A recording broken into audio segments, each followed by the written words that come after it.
Bismillahirrahmanirrahim. Alhamdulillahirabbil alamin. Raditu billahi rabba wa bil islami dina wa bi Muhammadin sallallahu alaihi wasallam nabiyya wa rasula. Rabbi zidna ilma wa rizqna fahma. Rabbi israh li sadri wa yassir li amri wahlul 'uqdatam min lisani yafqahu qawli. Allahumma iftah lana hikmataka wa anshur alaina min khazaini rahmatika ya arhamar rahimin. Amin ya rabbal alamin. Alhamdulillah, kita akan melanjutkan pelajaran kelas 8 PAI halaman 215 mengenai hal makanan. Agama Islam adalah agama yang sempurna yang mengatur seluruh kegiatan manusia. Dan termasuk di dalamnya juga Allah mengatur tentang makanan dan minuman yang halal. Maka inilah kebenaran firman Allah Subhanahu wa taala yang berbunyi, "Al-yauma akmaltu lakum dinakum wa atmamtu 'alaikum ni'mati wa raditu lakumul Islam madina." Pada hari ini aku telah sempurnakan agamamu dan aku rela Islam itu menjadi agamamu.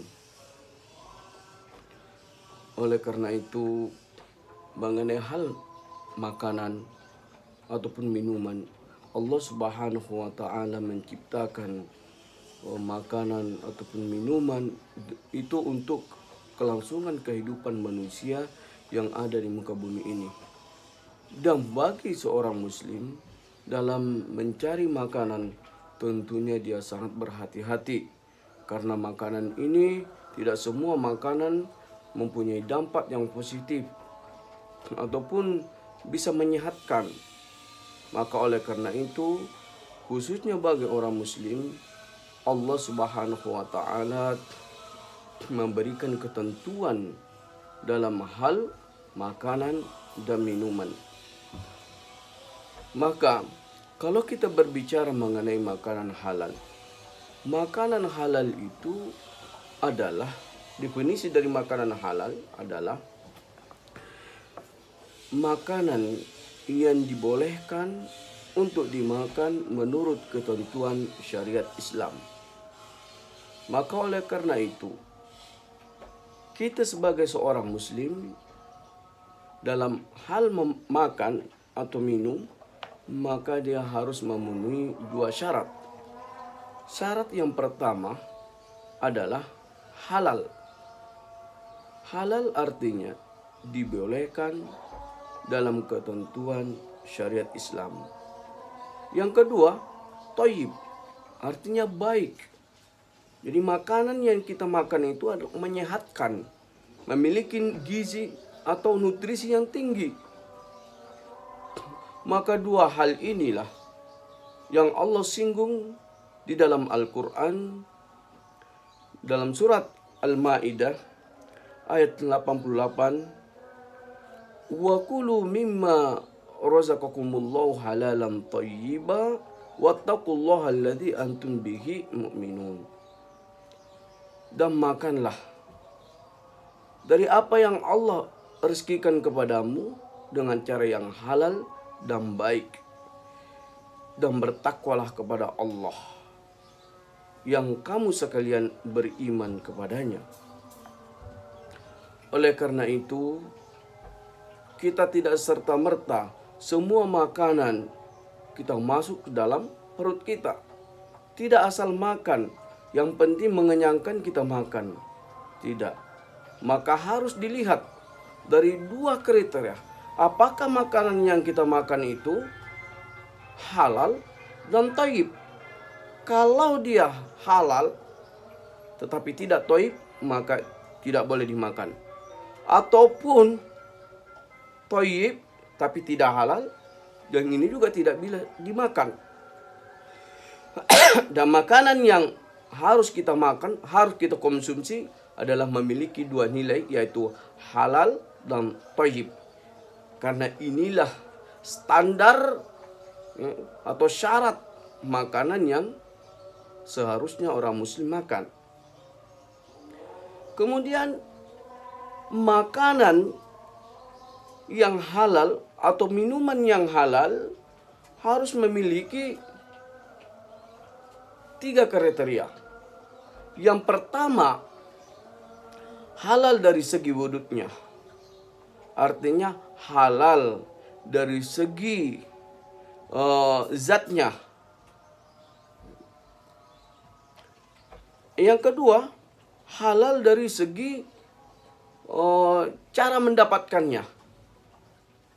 Yang ketiga, halal dari segi pengolahannya.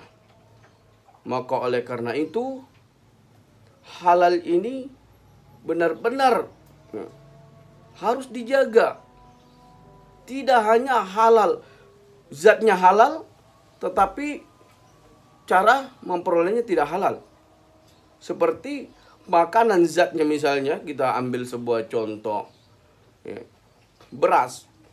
Pada zatnya beras itu halal, tetapi ketika kita memperoleh beras itu dengan cara mencuri, maka ini tidak halal, karena cara mendapatkannya tidak sah, tidak benar dalam syariat Islam.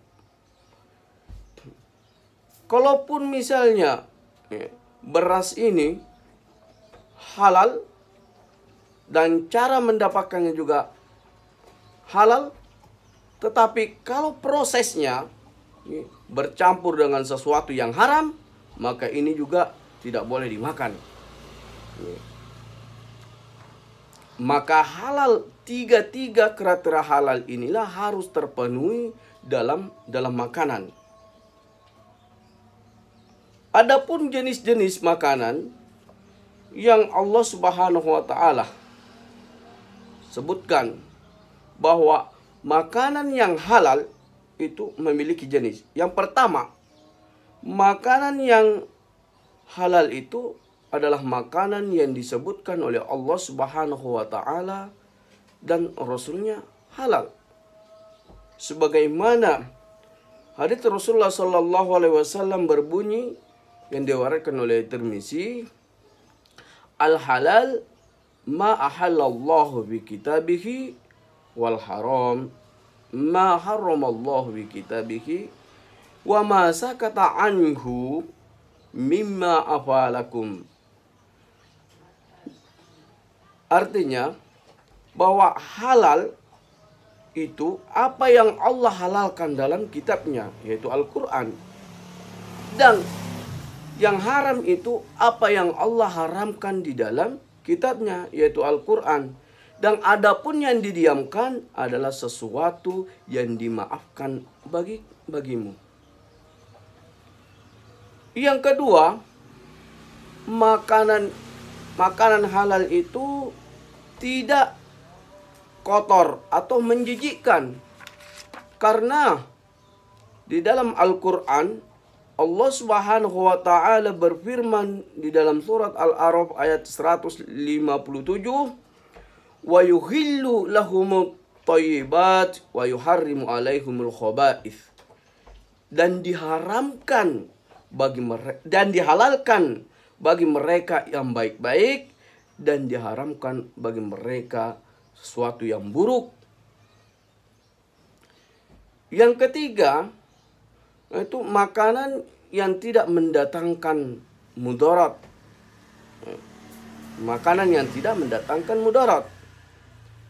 Seperti firman Allah Subhanahu wa taala dalam Al-Qur'an, ya ayyuhalladzina amanu kulu mimma fil ardi halalan thayyiba wa la tattabi'u khutuwatis syaiton innahu lakum aduwwum mubin. Wahai orang-orang beriman, makanlah dari apa yang ada di bumi ini dengan cara yang halal dan baik, dan janganlah kamu mengikuti langkah-langkah syaitan, karena sesungguhnya syaitan itu adalah musuh yang nyata bagimu. Maka jelaslah bahwa seorang muslim memiliki undang-undang yang harus dipatuhi. Yang pertama, Ya, kesimpulan daripada pelajaran kita ini, yang pertama bahwa makanan yang kita makan memiliki dua standar, memiliki dua syarat, yaitu halal dan thayyib. Kemudian sesuatu yang halal juga memiliki 3 kriteria. Yang pertama, halal dari segi wujudnya, halal atau dari zatnya, halal. Yang kedua, halal dari mendapatkannya. Yang ketiga, halal dari cara pengolahannya. Kemudian, bahwa makanan yang halal itu adalah makanan yang dihalalkan oleh Allah dan Rasul-Nya. Itu yang pertama. Yang kedua, makanan yang tidak kotor atau menjijikkan. Yang ketiga, makanan yang tidak memiliki mudarat. Maka hikmah yang bisa diambil dari sini adalah bahwa ketika kita menjaga diri kita dari makanan hal-hal yang haram, maka kita akan melaksanakan ibadah dengan baik. Maka kita mudah menerima nasihat, mudah menerima ajakan kebaikan. Oleh karena itu, maka janganlah kita makan makanan yang haram, yang menjadikan diri kita berdosa, yang menjadikan diri kita lebih sulit untuk melakukan kebaikan-kebaikan. Yang nantinya tentunya segala sesuatu makanan buruk yang kita makan berdampak daripada kelakuan kita dalam kehidupan sehari-hari. Dan yang lebih bahaya adalah apapun yang kita makan,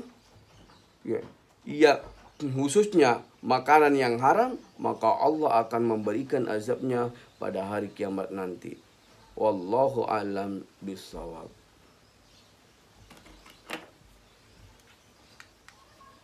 Udah.